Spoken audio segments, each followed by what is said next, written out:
Hey everybody, well, Kimmel's Irish Pub, time for another movie review. Another lesser known movie, I would say, Ride, just popped up on DirecTV on demand.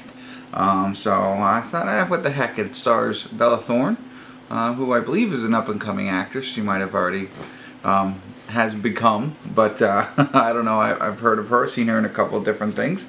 So I thought I'd check it out, something I have never heard of. But it's a cautionary tale aimed at a technology-obsessed society when James, an Uber driver, and his passenger, Jessica, pick up the charismatic but manipulative Bruno. A normal night out in LA becomes a psychological war for survival. Sounds okay, although IMDb only has it at a 4.4. It's also available on Amazon Prime as well. And, you know, I don't know who else is in it, but we'll check it out, see if it's any good, let you know what I think, see if it's worth you paying the money for it. Maybe I'll save you some money and some time, maybe not, maybe I'll find a little gem. Stick around, I'll let you know.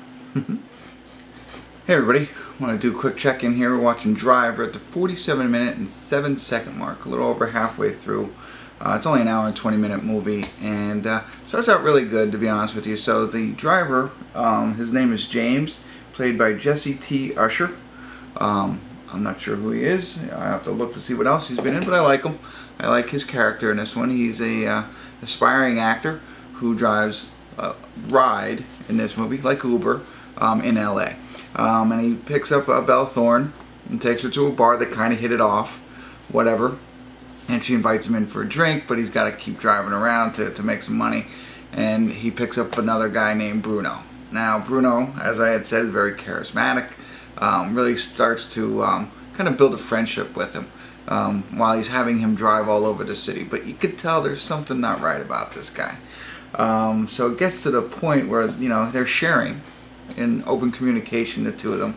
And he kind of shares the fact that Bella Thorne's character has invited him to the bar and that Bruno was keeping him away from that. So Bruno's like, let's do it. Let's go pick her up. And, you know, and convinces him to go in and get her. And again, you can tell by the initial synopsis of the movie that it's going to go downhill. And it has just. So they pulled up to a liquor store. And still having a good time, the three of them. But they pulled up to a liquor store. And he wants him to go in and rob the liquor store. He wants James to go in and rob the liquor store, and he has a gun, and he's threatening them now. So the turn has now just happened where it becomes, you know, them against him so far.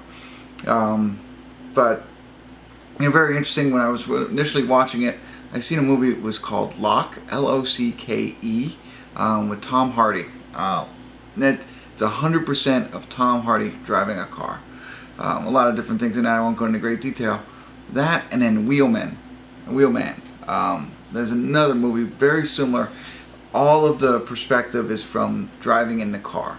So there is a little bit more. They did get out of the car, like when he went into the bar. But leading up to that point, it was, you know, all in the car. So I'd say about 95% of this movie has been filmed while they're driving and not really outside. So interesting, but done before. In the two movies at least that I've seen. But anyway, that's enough for now. I think it's good. It's okay. But we'll see where it goes. So, stick around.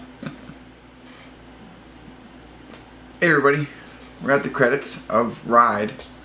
Have I been calling it Ride the whole night? Yeah, I think so. Make sure I did that right. I tell you, it's definitely not worth spending money on.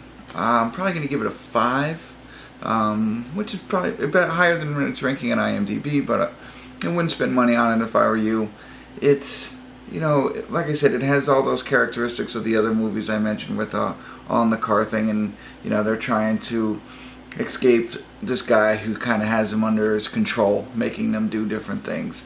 And it gets like a little far-fetched or unbelievable when they're trying to escape, and the things that they try and do, and just kind of gets a little ridiculous. It's also, they try to make it more like a dark comedy, I think, but then also like a suspense, thriller, action type movie. It just, they don't know what they want to be, I think. Whoever made this movie was like, hey, this could work out to be funny, and then, but this could also work out, and they tried to, just didn't flow right. You know, the tone of the movie was messed up because of it. Like in dark comedies, you kind of you know, it's over the top kind of stuff, the comedy, but this wasn't like that. This was like trying to get there but couldn't get there. So the comedic was just off for me. Anyway, completely unrealistic, and I come to expect that with all these movies. That's the way they have to be. That makes it more fun that they're unrealistic. But when there's like holes or, you know, glaring mistakes, I don't like that. You know, when they're trying to escape and, you know, those types of, you know, don't go into the woods kind of thing, all that stuff. So anyway, like I said, I like that Jessie T. Usher. He's the one who played James in this. I don't know, he was pretty good. I liked him. Bella Thorne was good. That was it. I'm not really sure of the ending. The ending was okay, whatever, how they're going to end it. But what confused me was this guy's motivation for all of this. They kind of allude to something. They give you a little piece in the middle, and I had to rewind it and see what that was about. And then it gets tied in at the end, but it doesn't really make complete sense to me. Seems like something was missed there, and I think the point maybe was that it's not that important on why he's doing all this. So I think they fell short in a lot of different ways on this one. Again, even if you like these two actors, those two, check it out, but wait until it's for free. I wouldn't spend any money. That's just my thoughts. Hopefully I saved you some time. Hopefully you didn't, you know, rent it already. But if you did, let me know what you thought. Love to hear your comments. Like me, you know, subscribe, all that jazz. Thanks for tuning in. Kimmel's Irish Pub.